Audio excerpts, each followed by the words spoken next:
پاس وہی نازل ہوئی کہ اے ابراہیم تم نمرود و ملعون کے پاس جاؤ اور میری طرف سے اس کو بلاؤ اور اس کو سیدھی راہ بتاؤ تاکہ اس کا کچھ بھلا ہو۔ تب حضرت ابراہیم علیہ السلام نے خدا کے حکم سے نمرود کے پاس جا کر کہا کہ اے نمرود تو کہہ لا الہ الا اللہ ابراہیم رسول اللہ۔ نمرود ملعون نے یہ سن کر کہا کہ وہ اور تو کون ہے کہ میں گواہی دوں اس کی وحدانیت کی اور تیری رسالت کی۔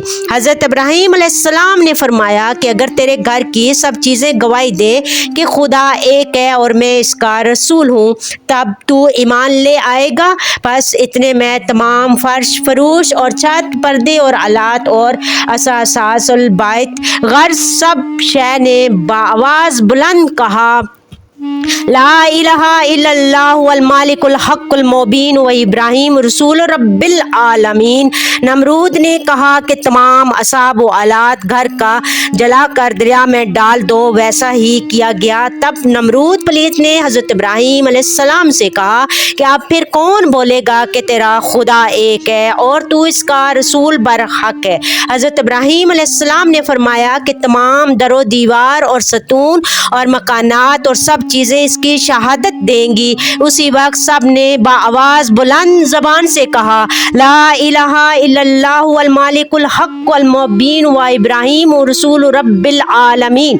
پھر نمرود نے ان سب شے کو یعنی در و دیوار و مکان و ستون سب خدا کر جلا دیا۔ پھر نمرود ملعون نے کہا اے ابراہیم بتاؤ اب کون تمہارے خدا کی گواہی دے گا اور تمہاری رسالت کی گواہی دے گا؟ حضرت ابراہیم علیہ السلام نے فرمایا کہ تیرے بدن کی پوشاک گواہی دے گی۔ پھر اسی وقت کپڑوں کو گواہی دی۔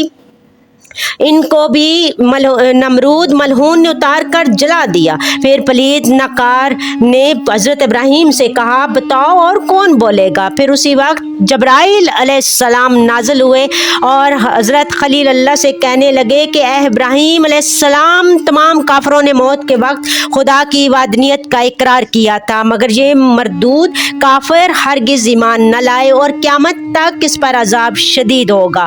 اور ایک حدیث میں آیا ہے کہ جس وقت عبداللہ ابن مسعود نے ابو جہل کا سر کاٹنا چاہا اس وقت ابو جہل نے کہا اے عبداللہ تم اپنے محمد سے کہہ دو کہ جب سے میں اس کو دشمن جانتا ہوں تبھی سے یہی بولتا ہوں کہ وہ رسول خدا کا نہیں۔ بس قیامت کے دن حشر کے میدان میں حضرت بلال حبشی نماز کے لیے اذان دیں گے اشہد ان لا الہ الا اللہ واشہد ان محمدن رسول اللہ۔ یہ سن کر ابو جہل وہاں بھی بولے گا محمد رسول اللہ خدا کا رسول نہیں۔ پس یہ دونوں مردود ابو جہل اور نمرود دنیا میں بڑے کافر تھے اور آخرت میں بھی ہمیشہ عذاب ان پر ہے۔ حضرت جبرائیل نے آ کر حضرت ابراہیم علیہ السلام سے کہا کہ اس ملعون کی اجل آ چکی ہے اور اب کچھ دن بھی باقی نہیں ہے۔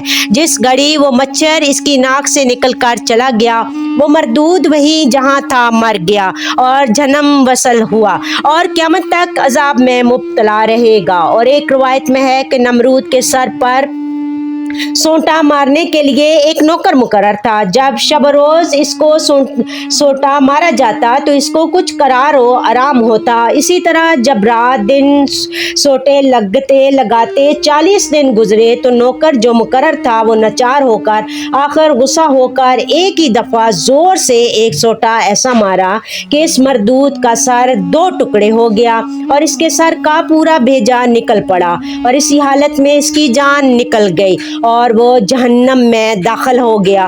اور وہ مچھر مغز کھا کر کافی بڑا ہو گیا تھا، وہ سر کے پھٹ جانے سے باہر نکل آیا اور پھر وہ بھی چلا گیا۔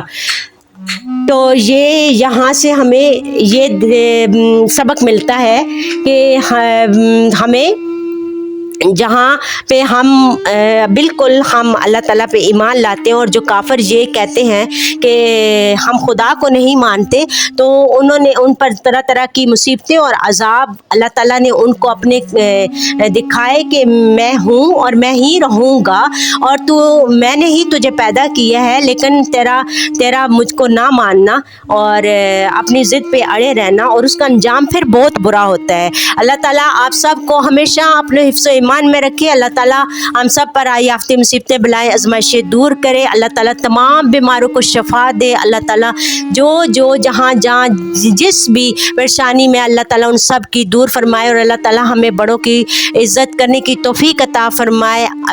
آپ میرے چینل کو لائک شیئر سبسکرائب کریں. Thank you. جزاک اللہ خیر کثیرہ.